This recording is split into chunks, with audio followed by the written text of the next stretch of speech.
So there are some tripping hazards here, so please be careful as we walk around. This area here is very interesting. So when you hear anyone involved in the federal era Alcatraz talk about dungeon cells, these were the dungeon cells. These once had fronts on them. And inmates who were not intimidated by D block alone often went here. And you can see the walls are brick. It's cold down here. It's not a lot of fresh air. There's no toilets in these cells. So it wouldn't have been a great time. Can I ask everyone just to step on into a cell for a minute? I'm going to give you a sense of what it was like. So I'm going to ask that no one walk anywhere just yet. I'm going to do something I'm not supposed to do, but I want to show you what it was like to do time management. So just hang there for a second. Yeah, he just locks us. He's like, how dare you ask for free stuff again? This is creepy. Maybe you could talk to your partner. Like days and days and days. Yeah.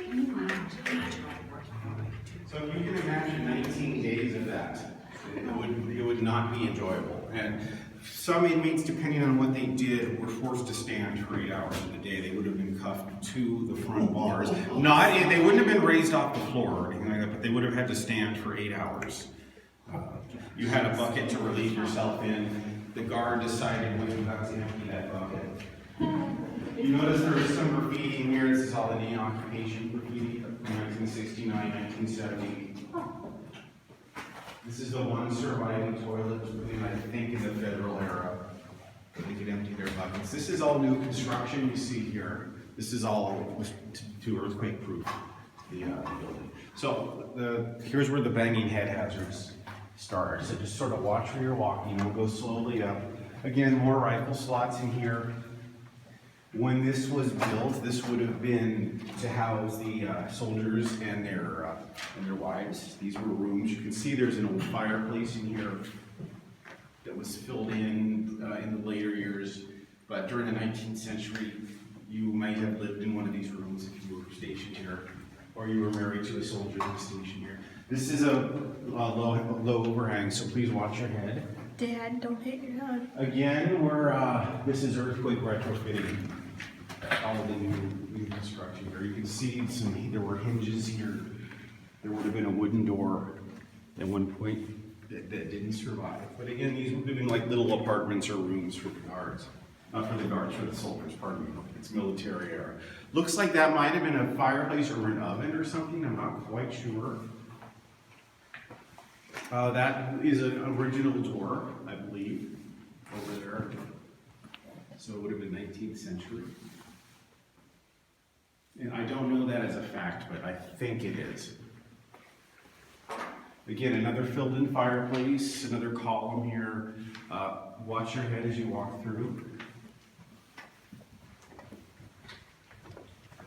And just more rooms. You see the Civil War architecture with the brick arches. More gun slots here.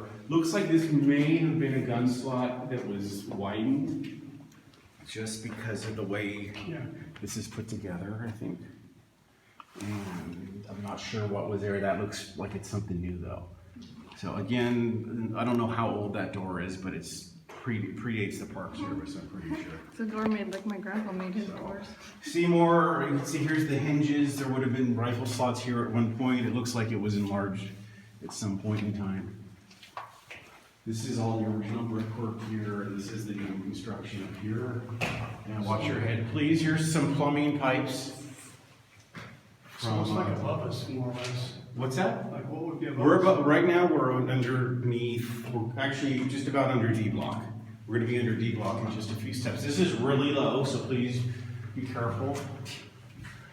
Something was filled in here. It's like a rifle slot. There's a surviving rifle slot. So this is still the low thing. Yes. Yes, it is. But right now we are under D block.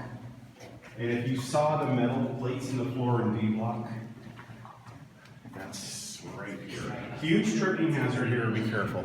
Now, in the federal years, when they brought a man to the down to the dungeon, apparently what would happen sometimes, they'd bring him down through A block like we came. He'd do a stint down here, then they'd bring him up here when he left the dungeon. And that was so the inmates in the cell house thought he was still down here. They didn't know he had been taken out. So we're gonna move on. There's a couple of cool cells over here, more tripping hazards. So these are the remaining cells. And if you want to step on it, you can, but just please watch your, there's a piece of wood here. I'm gonna ask no one touch this, but this is historical graffiti from 1934. It was in the video if you saw it. An inmate named McIntosh, Leo McIntosh, was doing time for stealing cars, driving them across state lines, which is federal. There was a work strike, he refused to work. It was August 1934, so he came down here, spent 19 days down here, put his number in, 74. So he came in with Al Capone, the same shipment, and his number 74, 1934, and then he put a slash for every day he was down here, and there are 19 slashes. What did he cut it with? Probably a piece of rock or something. But it was dark though. It was dark. They would have maybe given you some light when you ate your meals, which would have been bread and water, I believe. So they would have turned the lights on. And you know, he probably did it by feel too, it looks like. That's You know. So, okay. Watch your step as we make our way around. One more thing I'll show you over here. Again, there's more Native American graffiti in all these cells actually. And this is part of the sewer system down here.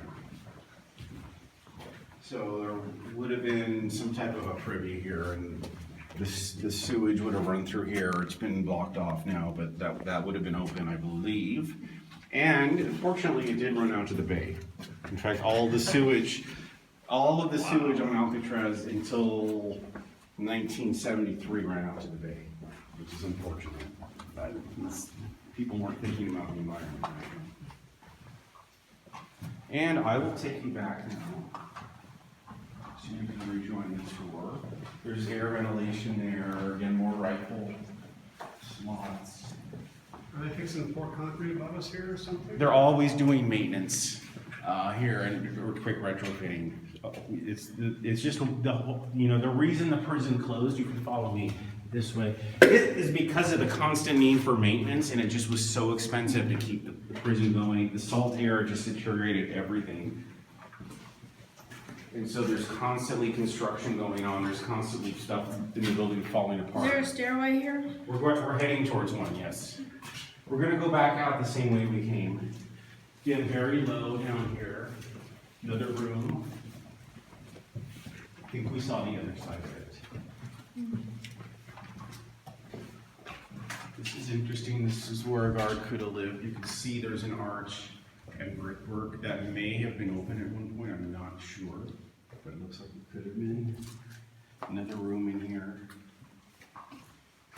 There is some Native American graffiti on this door, so we know it predates the Park Service. And watch your head again.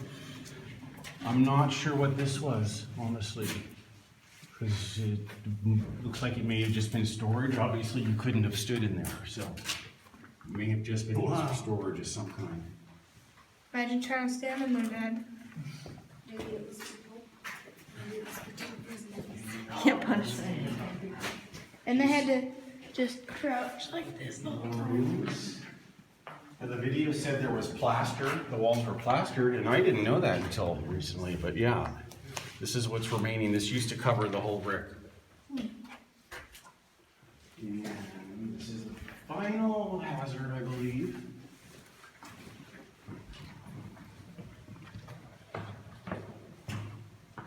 So let's go on back up. You got a few minutes before, I think the door demo is about to start, so you should be able to catch that. Go ahead, and you can go ahead on that. Please be careful, hold on to the handrail. Thank you so much. Thank you for coming. Yes, glad you were there.